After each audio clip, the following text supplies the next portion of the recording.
Welcome to All Things Moore County, Moore County's weekly radio show, highlighting the many facets of the Sandhills. That includes real estate, lifestyles, community, and neighborhood. And now, from 4 Properties, here's your host, Bill Sahadi.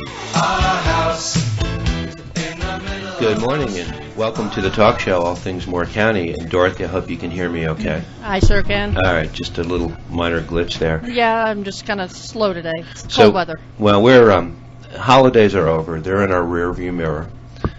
We're into 2017, and we're going to be talking today about one of my favorite topics, and that is not just preparing a home for sale, but some of the common sense things that people can do that are not very expensive, that sometimes get overlooked.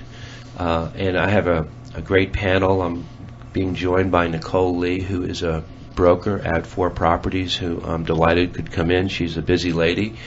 And Nicole, how many times have you and I spoken about prepping the seller, and you can tell the difference between a seller that is all over it, balls of their feet, versus the ones that go, oh, really, I have to do that? Yeah. Countless times, and thanks for having me today, Bill. Nicole has been in the real estate business a couple of years, and she's become a very busy lady in Moore County. And the one thing that I admire about you is the way you are very direct with people. You're just not afraid to tell them what they need to hear, as opposed to telling them what they want to hear. Yeah, I consider that I'm a relayer of information, not an influencer of emotions. Right. Yeah, well put. Phil joins as one of our guests, and Phil is a friend of mine and a trusted friend. Phil does a lot of work for us as follow-ups to home inspections, getting homes ready to prep to sell. And you probably could write a book about some of the things you've seen. And he is probably qualified, Nicole, to be a real estate broker. I'd agree. He could be our official prepper. Yeah. Thank you, Bill. That's a high praise. But I do know a lot about houses because I've been doing this since I was 9 years old. Right. And I've just seen it from the inside out and from the outside in. So it makes things a lot easier for me. He brings up a good point, the inside out and the outside in, because we're going to be talking about both aspects of that. And also at the table is a friend of mine, Victoria Lopez. Good morning. Good morning, Bill. Nice to be here. Yeah, and it's not your first time on the show. We've had you on for many different reasons over the years.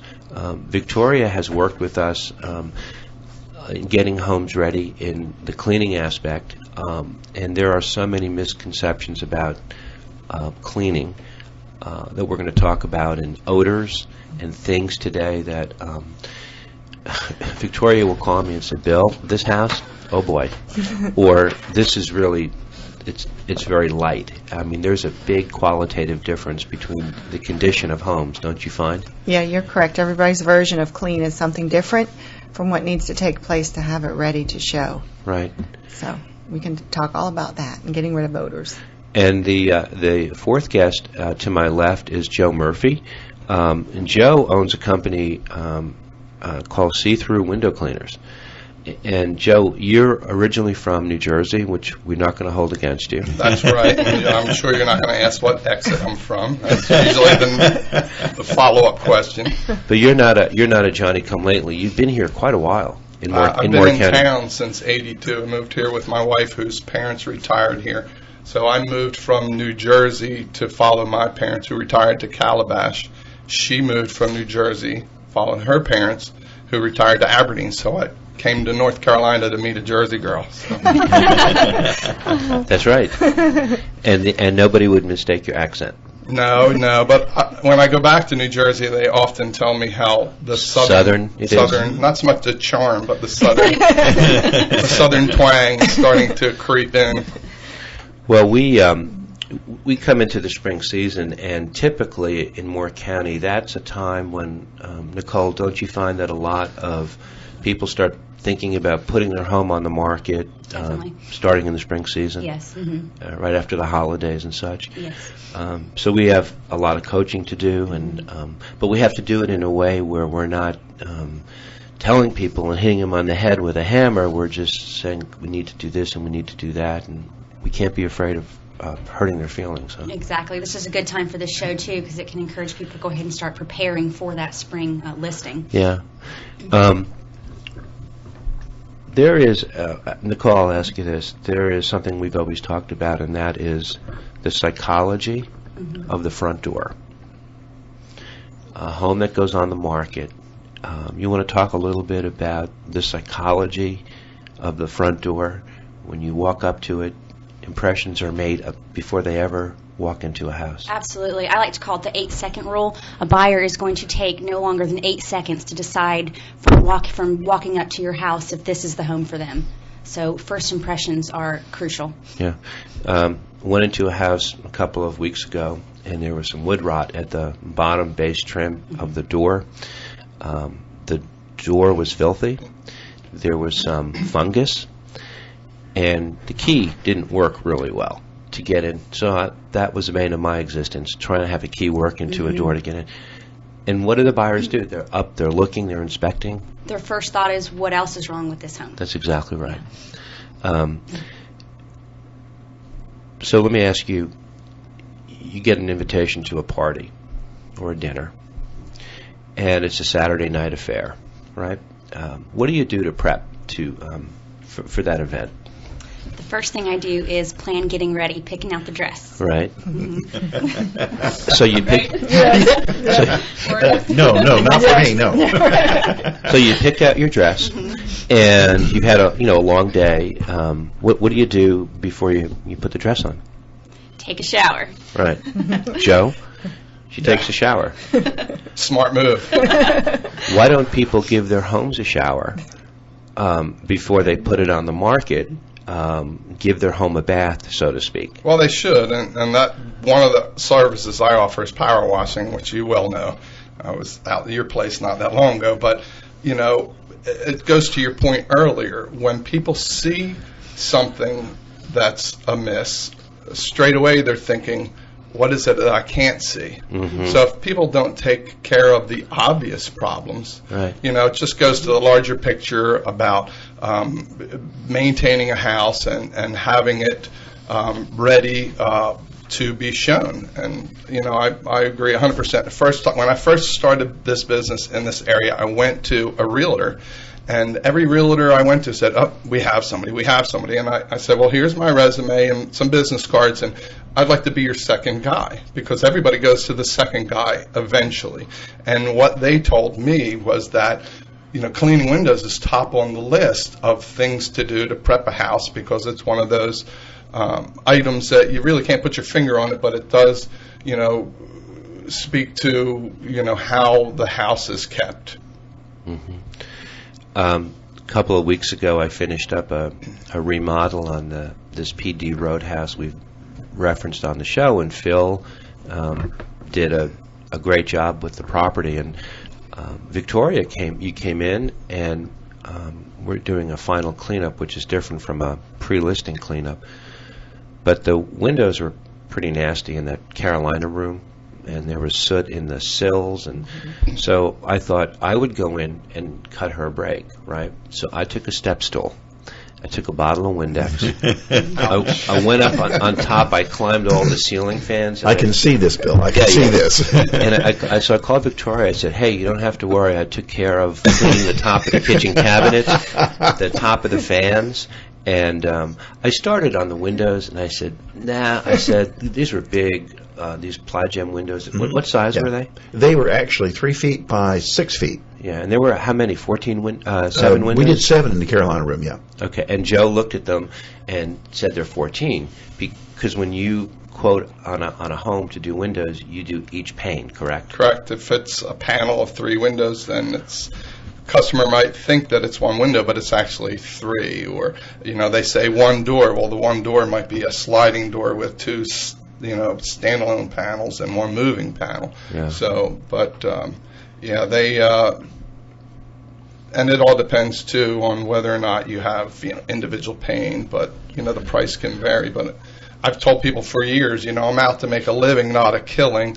And the woman who has 12 windows and is, in the last house she'll be in her life, it's a small place, she can afford to get work done. And the flip side is you have somebody that looks out over a beautiful lake, and it clearly is the largest investment in their life, and it's a multi-million-dollar house, and they can afford to clean 400 windows.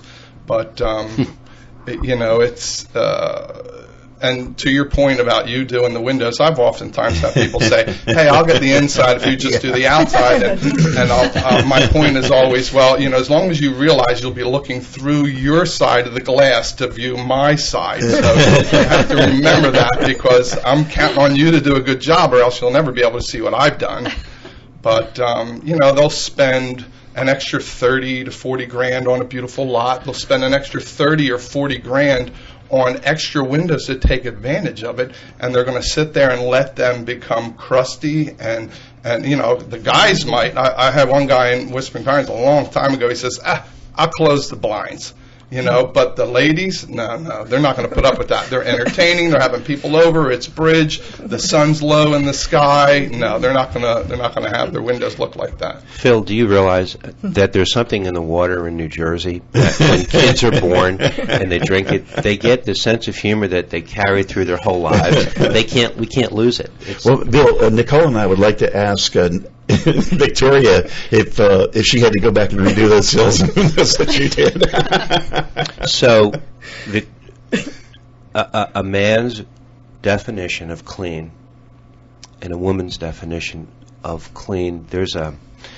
Nicole, you're nodding your head yes. Oh, yeah. You're ready to jump on the bandwagon. Yeah. We have a different definition, I guess. How much did I help you in that pre-cleanup that I tried to do for you? Was I a benefit? Or? You did. I didn't have to rinse out my rag as much. You got the majority of everything off, but I had to go over one more time just because I'm more detail oriented, because this isn't what you do for a living. You're not looking at the hardware on the fan. You're just looking at the blade. So there's a difference in the light, different light covers to be cleaned along with just the blade. So if you did this for a living, you get an eye for it. I happened to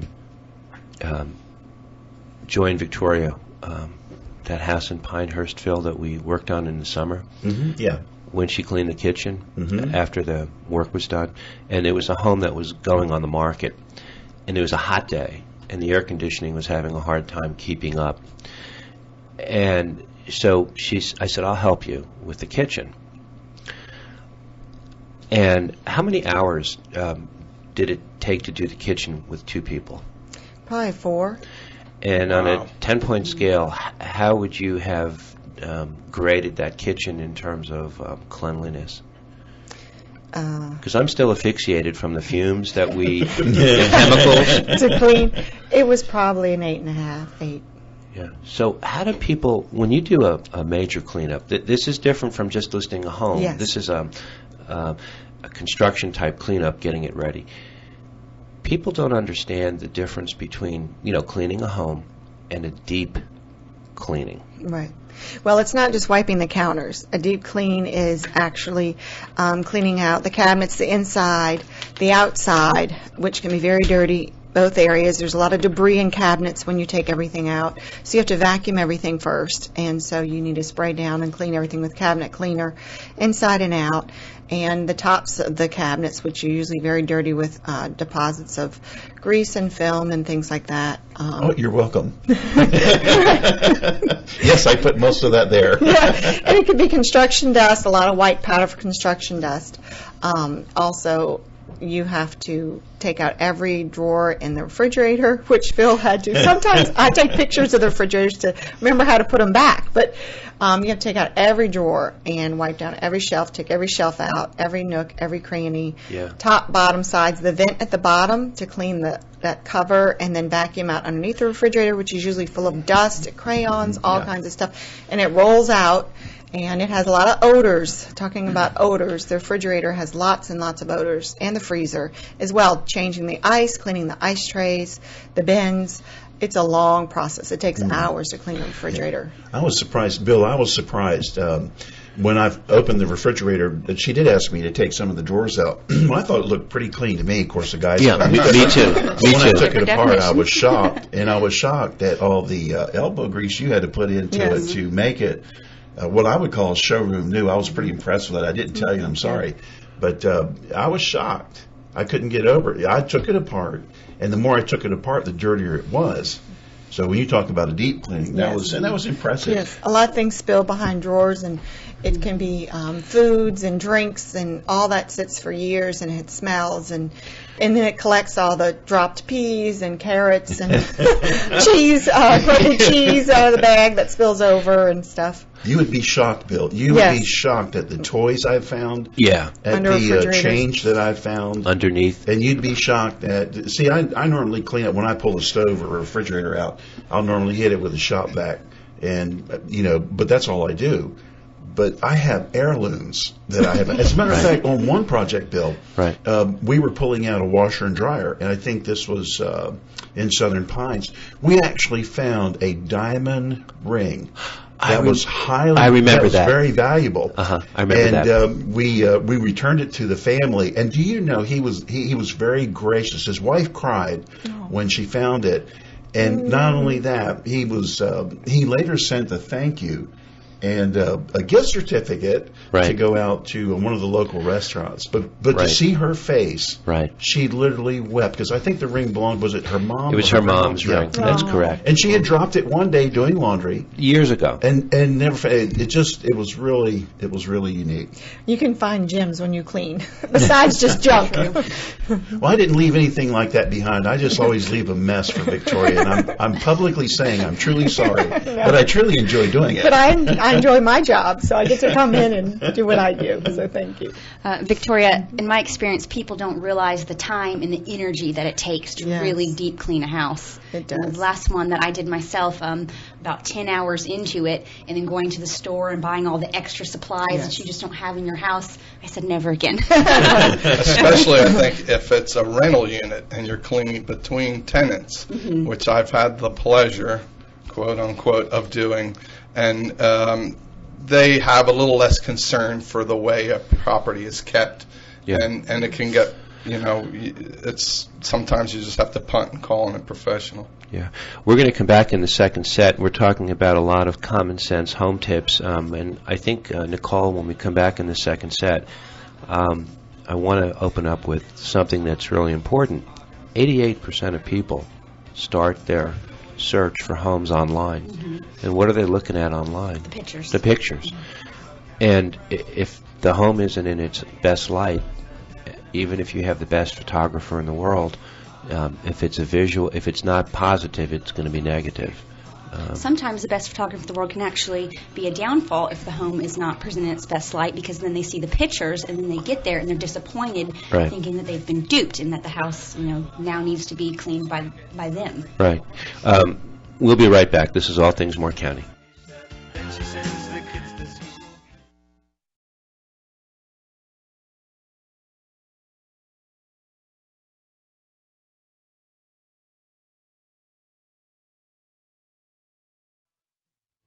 In the middle of our house, it has a crown. There's always something When you say happening. let's hit a few top things in bathrooms and kitchens and stuff. Welcome back to our second set, talking about a lot of common sense home tips for people. Actually, it's for people who are wanting to sell their home, but, how about for people who just want to have their home cleaned? And I remember, Joe, you came over and you pressure washed my house. Yes. Cleaned the windows. I came home that night. I was so happy. My house had a bath. The windows, there was no film. The sun came in. It just was beautiful, and the air was everything just looked so great. It's a nice feeling. Well, I remember when I went to your house, and I said, hey, you might want to consider having the house power washed, because... He meant the inside of the house. Yeah. When I was looking to do the price quote, oftentimes I want to make sure you don't get the cart in front of the horse, and have the windows done when the house really needs to be washed down.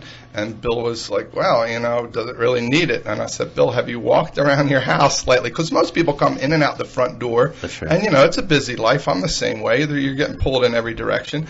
And, you may not realize it, and I think that was the case with you, but, people have, especially the shady sides of their house, it'll turn green. And, Right. and if when I tell people, hey, you're walking through this and coming into your house, and you bring this stuff into your house, and that can really cause people to think twice about maintaining the exterior, sidewalks, and to your point, that you're trying to have your house in its best light and show well. And it's really, my son is out in college up at Campbell University. He was sending me bullet points, because he knew I was coming to do this interview. And one of the things he sent was a 2003 article in Money Magazine about return on investment of things that you can do and what returns the most money for the least amount, And cleaning windows was top of the list, over 700%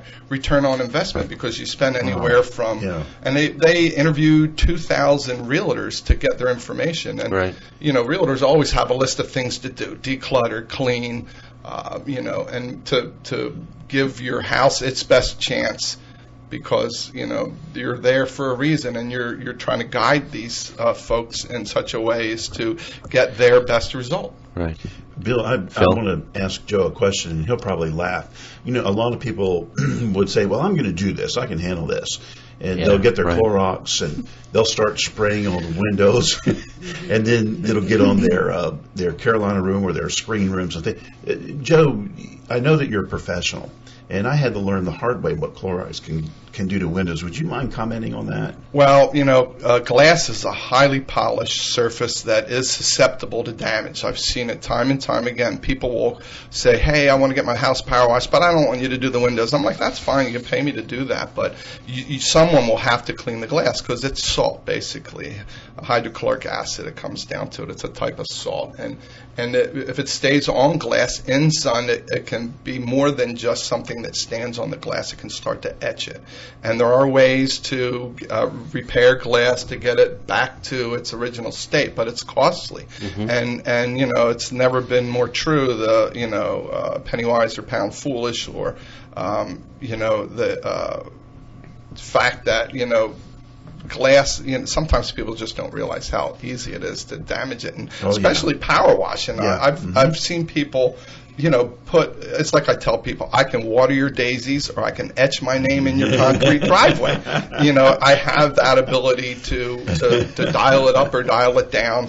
And for people who don't know what they're doing, they start to etch their names into wood and concrete, and I see it constantly. It has a high probability of damage to occur. So, if you're going to replace something for $500 and $600, you're going to pay somebody for $200 or $300 to get it done and get it done right. So when you're pressure washing, and most homeowners don't know this, and I found it out the hard way. And don't you dare laugh, Joe, because I know it's funny now. But when you're pressure washing, do you have special types of cleaners that you use on windows before, so that I don't know if you use a Clorox-based product or not. I do. Because most people are going to think Clorox is going to take care of this mold. That's the first thing they see, mold and mildew. Right. And I'm going to handle that myself. So, how do you protect that? And please don't give up any trade secrets. Yeah, no. I use Clorox, and sometimes I add a little bit of soap into the mix to help release. I did a horse farm yesterday, and the shady side of the barn, which was vinyl, thank goodness, was completely green. And when it gets like that, you not only have to kill the mildew's green, mildew's gray and black, and algae is green. So this was algae because it was green.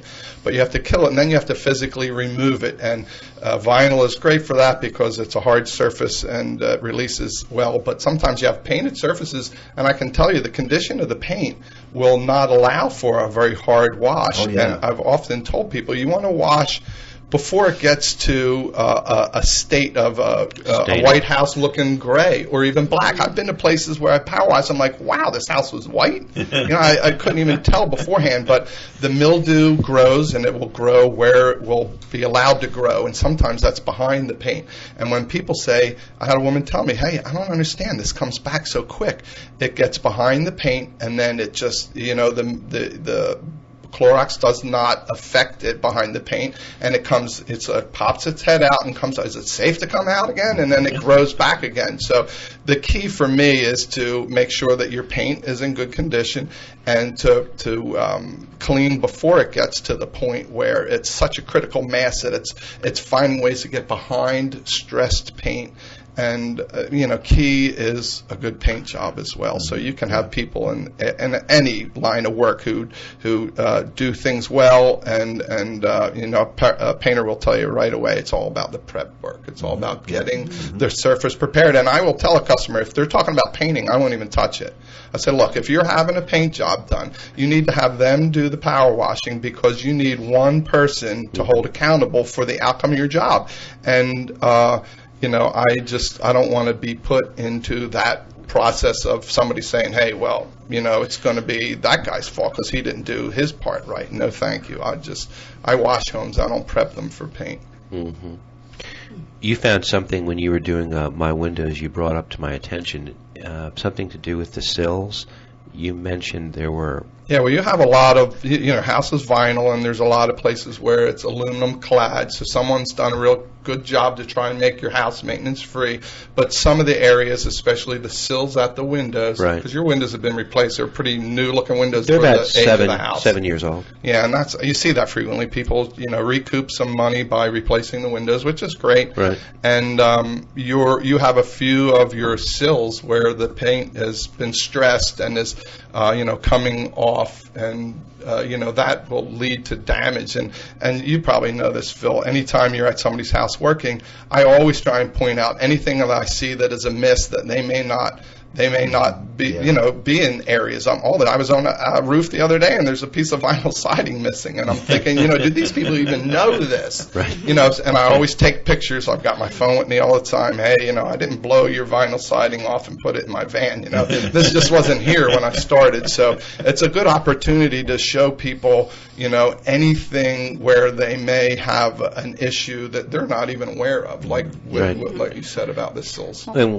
When you've lived in a house a long time, you tend to overlook a lot of the little things. The men do. I don't know about the women. The missing vinyl siding, or the dirty window sills, exactly. Or the light bulb that's burned out in the fan. Mm-hmm. But when buyers come into your home, they don't overlook anything. They nitpick, and they're going to see everything. Well, I think they use that as a bargaining tool. Exactly. My wife and I have property, and we've looked at houses to buy, and we've used that exact same thing. And it's, do you make the repair and do the work, or do you concede money in your asking price? Mm-hmm. And it's a way to bargain down on the price of the house. He's right. The amount of money that it would cost to put a home in show condition will yield a much better return to the seller on the purchase price than if they didn't do the $300 or $400 worth of work. It's just, it's managing expectations. Mm-hmm. Buyers are, how would you characterize them today when you said they will look for everything? That's definitely the norm. Well, they go in and they'll see everything, especially in a vacant house. Right. They're going to notice everything that needs to be done, for sure. So a couple of things a seller can control. Lighting in the house. Mm-hmm. So many homes that don't have light bulbs that work. Little common sense things. Clean the light fixtures, right, Victoria? Yes, and hire Bill to go and do it so that you can go in and do it the right way. Painting, touch-up painting, landscaping. Phil, grout touch-ups. Oh, yeah. In bathrooms where they're eroded. Yeah. It just creates an expectation. Mortar. Oh, yeah. Mm-hmm. And how many home inspection reports have you seen where there's missing mortar in some of the brick steps? More than half, Bill. What we're seeing is a lot of homes from the 80s that are selling. Right. And you'd be surprised if, let's say a guy's laying mortar and he breaks for lunch. and he doesn't want to throw it away, so he'll come back and it'll be stiff, and so he'll chop it up, shake it up, throw a little water in it. What it does is it softens the mortar in a wall or on the steps, and it doesn't hold up as well as it should over the long term. Plus, you have a lot of footwear, and then it takes the heavy weather directly. So a lot of this tends to cause it to break down, fall loose, come out. And so typically we'll see that, I would say, on 60% of the homes coming from that, well, goodness, you sell them from all age periods. But there was a lot of homes built after the recession, and then that would be the early 80s. A lot of homes exploded. And then we've been fairly consistent since then. So we see a lot of that. Yeah. This show there's so many topics to talk about. Victoria, wouldn't it be better if we had homes that, after they go under contract, that we don't have to call you to come in to do a cleaning prior to closing, if the sellers did it up front? Yes. That's ideal. Wouldn't that be That's what you ideal? want. Yes, that would be the best. But we've had more of them are after the fact instead of before the fact. We have to work on. We do pre-listing inspections. We do pre-listing appraisals, pre-listing cleanings. That would be great. If people could get their homes in order, it would really, like Nicole said, make a big impact on the buyers that are looking to buy a home. That's right. You know, She speaks baseboard, like a real estate broker, doesn't she? Doesn't she? Okay. well, a baseboard loaded with dust, it looks like it needs to be painted. I mean, versus when you wipe it clean, it looks fresh and new. And Yeah. cleaning, if you do it yourself, it is time consuming, but you can break it up little by little each day, 1 hour, 2 hours. And it's easier to maintain a clean home than a filthy home. But you know, Nicole, she brings up a point. Sellers don't see their home the same way when we go in as a new, fresh set eyes. They're used to what they're living in. Not that it's bad, but it needs more than just freshening up. How do you tell them? How do you do it in a, you know, you're very diplomatic. I mean, I would take your words at I just do it in a very direct way. I walk through the house with them. And With I or point without out the hammer? everything that I know. I try to do it without the hammer. By the way, she has the best laugh in Moore County. I meant to say that before. I walk through the house with them, and I try to explain to them, I become the buyer. Okay. I'm no longer the broker, I'm the buyer. And I point out everything that I know walking through the house with buyers that they're going to point out as well. Okay. And I also like to put them in the place of being the buyer themselves. Pretend they're walking into their home for the first time. What would they notice? What would they see? Yeah, great idea. Yeah, and the way she talks, you listen to her, right? Yes. Sure. Well, are people I take offended notes. when you tell them we really need to deep clean your home? No, I've never had anyone who was visibly offended. That's great. Maybe once I left. Right. But while I was there, no. And most people are on board with that. They either appreciate all the advice or they're already starting to do that themselves. So they appreciate you just adding in your input on what else could be done.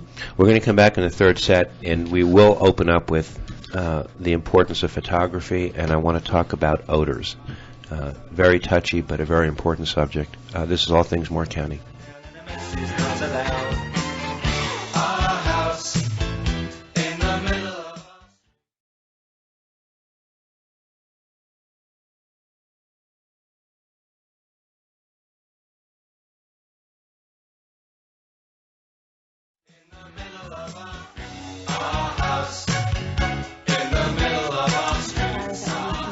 Continue looking at the house because the bathrooms Smell. It's been Oh, I so know. long since it's been cleaned. We and are it back, smells. Yeah. and we are talking in between breaks as usual, and the conversation is always amped up a little bit. I'm not quite sure why.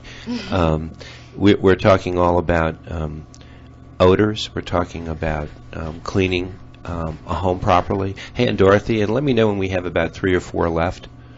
Okay, can you hear me? Yeah. Yeah. I'll let you know. So Nicole, you go in, you speak to your people, you have them deep clean the home, you have the landscaping, the lighting, the grouting, the paint touch-ups, the pressure washing, the windows. The house is now, in your mind, camera ready, and you always use a professional photographer to go in and shoot your homes. Always, 100% of the time. Why? A professional photographer is the final step in putting your house in its best light for it to become active. Okay. We live in a digital world, and 88% of people do start their home process online. So the photographs are the culmination of all the preparation work that you do. Yes. What happens if all of that's done and there are odors in the house that you can pick up but the seller might not be aware of? How do you handle it? That can be a bit tricky. This is where people can become a little bit more offended, and I will notice that if the odors aren't corrected initially, then it becomes an ongoing problem, and it tends to get corrected after you've had a certain amount of showings, and then each showing has the same feedback about the odor. And that's when it's kind of an aha moment. Okay, we have to do something about whether it's a pet odor or a smoking odor or any odor that it might be. And it's, Victoria, odors aren't just because of carpets. Oh, no. A lot of times, we were talking about the kitchen a few minutes ago, and the garbage disposal is a big thing. You have to clean that inside, throw lemon in there, bleach it, but it's also the flap that keeps the food down from exploding upward is full of mold and black, and I could take 20 times wiping a paper towel to get all that out, and that removes some of the odors. And actually, deep cleaning the sink has a lot of odors in it. They have a if it's stainless steel, Perfect Sink is a product at Lowe's, and it is wonderful. It's like a polish, and it takes off all the grease and grime and odors. But I mean, I can go a few places, walk you through your home, and I don't want to be offended. I will tell people what I need to do to clean to get their homes ready. Bathrooms is a big area. Bathrooms, the toilets, a lot of them need to be bleached and deep cleaned, even degreased, and all the grime and all around the back, all around the floor sometimes needs to be bleached. If it's not wood, if it's tile, you can do that. They have products called Odor Ban, and it's a cleaner, and it also gets rid of odors. The Red Cross and uses it when they come in from homes that were flooded and have been through fires. If it's salvageable, they'll use Odor Ban. People that smoke, you can wash walls with it and clean and get some of the smoke out. Back to the bathroom, the showers, big problem. Lots of mold. Phil was talking about grout and mortar. Well, grout and a lot of things are missing in the tiles in the showers. So you have to bleach them, and it's best to regrout it because it looks like it's dirty because it's dark colored because there's no grout in there. But shower doors full of soap scum and stains, and it takes a long time to de-clean the shower. All the tracks for some showers. Right. So those are the two main areas that you have smells, or kitchens and baths. However, for smokers throughout the house, all the walls need to be washed, all the doors need to be wiped down because the smoke gets on everything, and that maintains the odor. And I find if you can wash all the walls and doors and baseboards, and all the appliances need to be cleaned out, like back to the kitchen. We're going to look at the dishwasher. You open the dishwasher, there's a lot of food and debris in there. Why would a dishwasher be dirty if you're always cleaning it? Because there's food particles in there. And they have a lot of odors all on the sides of the door of the dishwasher. Will have black stuff, and the traps in the dishwasher need to be cleaned out and just wiped out, and that will get rid of a lot of odors. And you wouldn't believe it, but wash machines in the laundry room hold a lot of odors. You have to get a product that cleans your wash machine and wipe it down and clean it. And behind it, a lot of things get behind it. Pull it out, vacuum around it, underneath it. Going back to sinks in the bathroom, they make an instrument for people that can't take out the pipes and clean it out because it's the pipes that are dirty.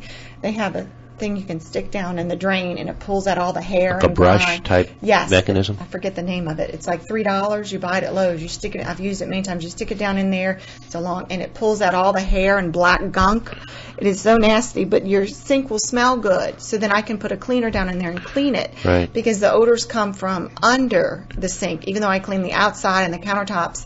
So you really, and a lot of times I scrub a lot of people's bathrooms. I get knee pads and scrub their floors in their bathrooms. by hand to get all the odors out. Because just swishing a mop is not enough. Right. It really takes toothbrushes and cleaners and elbow grease, and it will smell and look like a whole new bathroom, just getting rid of odors and cleaning it.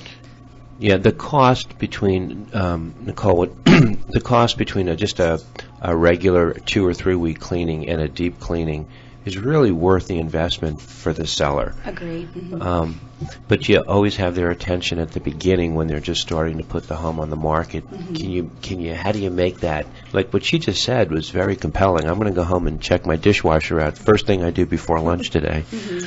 Maybe wait till after lunch. One of the things that I always do, going back to professional photography, for me, that is, just as a side note, that is an expense that is always paid for by me, not the seller. Right. And that's as a thank you. Preparing your house for the market is a lot of hard work for a seller, and when done correctly and done effectively, that's my way of saying thank you. Is now I'll bring in a professional photographer to also put some skin in the game and put your house in its best light to sell. Yeah. You need to have a little bit of tough love, but in a gentle way. But it is tough love, and your sellers who get their home sold more quickly will look back and they'll thank you, as opposed to thinking that you're making them work extra hard. But it's a very competitive market, and that's one of the reasons we're having this conversation today. People walk into a house, and if they don't like the air, if it's not well lit, if the blinds aren't open, if they can't see through the windows, if they don't feel good, they're not going to spend as much time at the house, are they? No, absolutely not. Too much work to do. Too much work, yeah. Yeah. I've had a lot of people who have, you remember Matt and Amy Smith. Yes. So we've sold a couple of their homes, great people. And they had a home in Highland Trails. And they had a lot of work to do on the home before we could put it on the market to list, a lot. And I beat them up. And if they didn't know me, they might have had me arrested, but they knew me. And Amy said something, I'll never forget it. She said to her husband, after all the work was done, before we even put the sign in the ground, she said, "Why didn't we do this while we were living here?" And they looked around, and they liked their house more. And and she looked at him, and of course, it was his fault. And Matt shrugged his shoulders. You said that. Yeah. But they were so happy, and they said, "Why do people don't keep up with their homes?" I guess is what I'm trying to say. And then we come in, and they want, okay, we want to put our home on the market. Well, okay, but we have to address all those things. Those last 5 years, you all didn't address. It's a delicate dance we have to handle. Definitely. And I have to look at it, that's an investment. And just like you would watch your investments in any form that they might be, it's the same way with a house, even more so. It's your biggest investment for most people. And I have a sister in Philadelphia, and she had like a 7-bedroom, 7-bath house, built in the 1800s, carriage house, garage, it had rental property, and they finally got to the point where they were going to sell, and it was exhausting, the amount of work that it took to prepare it, because she lived in it. It was a lived-in house. And when it was done, I saw the professional photography, and I was like, wow, right, where is this place? I don't recall seeing this place before. But she fell in love with the house again, and realized how the beauty of it, and it speaks to your point that it really an ounce of prevention is worth a pound of cure in some cases, and it really may seem mundane, but to do those things every couple months, keeps you from having this huge cost when it comes time to cash out. Because eventually everybody, I see it constantly in my line of work, people have been in this house for 20 years and they need to downsize, and now they have this investment that they have to cash out of, basically. And for those people who pay attention and like things a certain way, and you can tell as soon as you get to a house, you can size a person up by the way they keep the place and what kind of time they spend. I let him on in it. my house. Yeah. I make no judgments, but I've been in the houses where you couldn't tell what type of flooring it was, let alone what color it was, and I'm thinking they're getting their windows done. But it goes back to how this process of getting your house prepared for sale can bring to the front these things that should have been addressed along the way. Right. Bill, I had Phil. a question for you, Nicole. Being in the construction business and keeping people like Victoria busy all the time cleaning up my mess, is there a percentage or a formula that a savvy homeowner should be looking at as a yearly budget for house upkeep? See, most people don't respond until it's critical, like, Right. oh, I have to do this. But is there some type of formula or an idea that you could give to your audience? It's something that I should be considering spending every year so that my house isn't losing value but gaining value. I don't think I have a percentage. I think that you know me, and you know how I try to upkeep my home. Yes. I probably spend about, between pressure washing and windows and cleaning, probably about $1,200 a year, just trying to keep it up. Well, maybe more with landscaping. But it's something that I think it changes from home to home, but I think people should pay attention to it rather than just wait until they want to put the house on the market for sale. But no, I don't have a set percentage. Well, see, we have a real active market here because of the military. Yeah. And, maybe just considering, because people are budget minded. Everybody's Yes, they on a are. budget except the federal government. And what might be good to suggest is Almost that. political, but we're not I'm going holding back. I'm holding back. Almost. But what might be a consideration if people actually plan for a deep cleaning, whether they do it Yeah. themselves or hire Victoria or someone like her? Personally, if I had a choice, I definitely would hire her because I know what she does. Yeah. I've actually worked in and around with her. So would but, I. In taking care of a home, a deep cleaning would be a good investment. $300-400. Many times Victoria has to go to a home, and she can't just quote and say, well, my price is X, until she inspects everything. Yeah.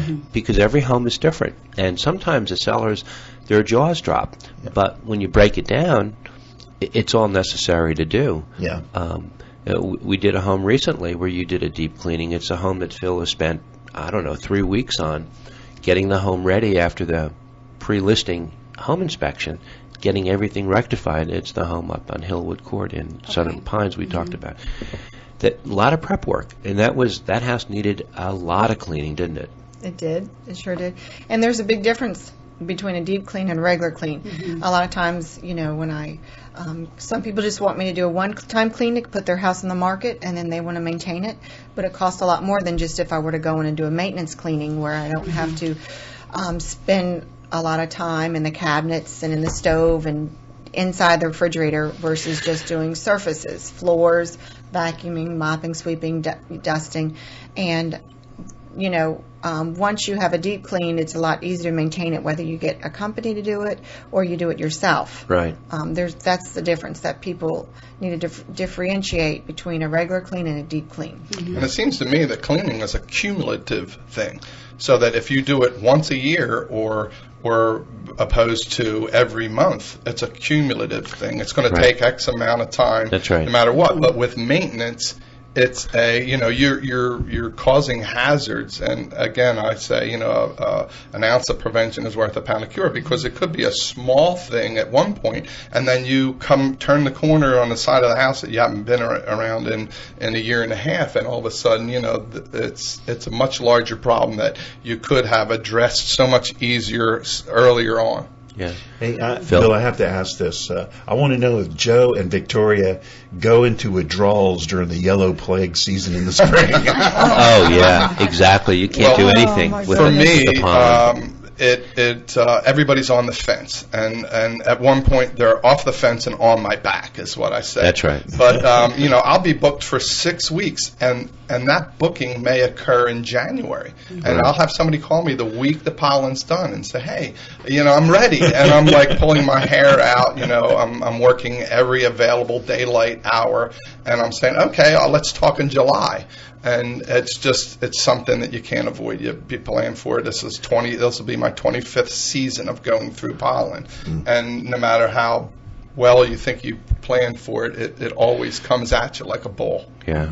We are winding down. One thing I do want to just add, if people want to improve the odors in their homes, don't use heavy scents. Use light citrus, don't use coconut. Don't use these amber vanillas. Don't use those plugins. Open your windows. Put bowls of vinegar in your rooms. Light, citrusy, clean. Otherwise, people think you're trying to hide something. That's pretty good for a guy, huh, Nicole? Yeah. Are you impressed? Yes. Yeah, that's not bad. And he's Someone's very been good. coaching him. Someone I was can- just thinking, as a natural cleaner, vinegar. Vinegar. is everything. There's so much you can do Yes. with vinegar. Wonderful. my mom used to have lists, all the things that vinegar would do. And that was the thing she used to teach me. Joe, see-through window cleaners. Yes, sir. People can reach you whether they're sellers or whether they just want to clean their home. Correct. I had a gentleman call me, and he was the photographer was coming Tuesday. Was Yeah. the only way I could get to it Monday, and I did. Of course, this time of year I'm very slow. You're in the because phone it's book, January. but people Yep. can reach you on your cell phone? Yeah, they can reach me on my cell phone or the house phone. Office, it's a telephone in my home, but 944-5692 Okay. is my office/home number, and then 315-6692 is my cell, and you can reach me by text message. I get people who text me from Texas about a job in July. I mean, it happens all the time. People, you got to stay in touch with people to make it happen. Well, I'm glad we were able to hook up on PD Road and at my house, and Thank I you know very we'll much. be hooking up down the road. Happy to add you to my family of customers. I'm there. And I've told people, I said, it's like a visit with a purpose when I go to people's houses. That's right. And you start a rapport with customers, and if you do what you say you do, the day you said you do it, for the price you said you would, Yeah, and be pleasant, people will want you back for decades. that's right. Joe Murphy, thanks for joining us. Thank you, Bill. Victoria, Advanced Cleaning, people can reach you. Yes, Victoria Lopez. My cell is 910-315-3867.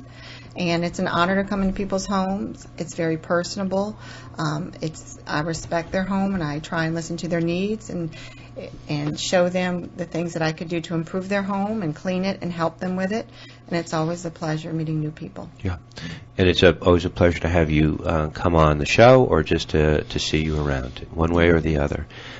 Phil, I don't know if you're so busy. I don't know if you want to give your I phone. booked the rest of 2017. I know you are. It's your fault, Bill. Bad problem to have. But if people do want to reach you, Yeah, the number is 910-528-1958. okay. And if you have questions, be glad to help you in any way that we can. Maybe we should do a Fix-It radio program where we can call in and answer tough questions. We should. Yeah, That's a we great absolutely idea. should. People have those questions all the time, and they think they know, but they need to hear it from an expert. And finally, Nicole Lee from 4 Properties. You've been on the show before. We need to get together, you and I, and we need to talk shop on the show. You have a tremendous amount of skill and talent, and you have a great disposition in the way you present yourself, and people need to get to know you. You can add color to any topic, I've noticed, and you become a very valuable asset for sellers and buyers. But you need to do that with me. Okay, well, I have to tell you that when you asked me to join today, I jumped at the impromptu chance to be here Right. because this topic is that important to me. Right. I base every listing I have off the core belief that preparing for the market before a house comes active is absolutely crucial and necessary, not only to put your home in its best light, but to sell for the highest value in the shortest amount of time. Yeah. And people can reach you, Nicole, at 910-574-1932. Yes. And it would be a call that would not be wasted. She's an old soul, isn't she? Mm-hmm. She's Yes. something else. Thank you for listening. This is All Things Moore County. We'll see you next week. My mum, she's so house proud. Nothing ever slows her down, and a mess is not allowed.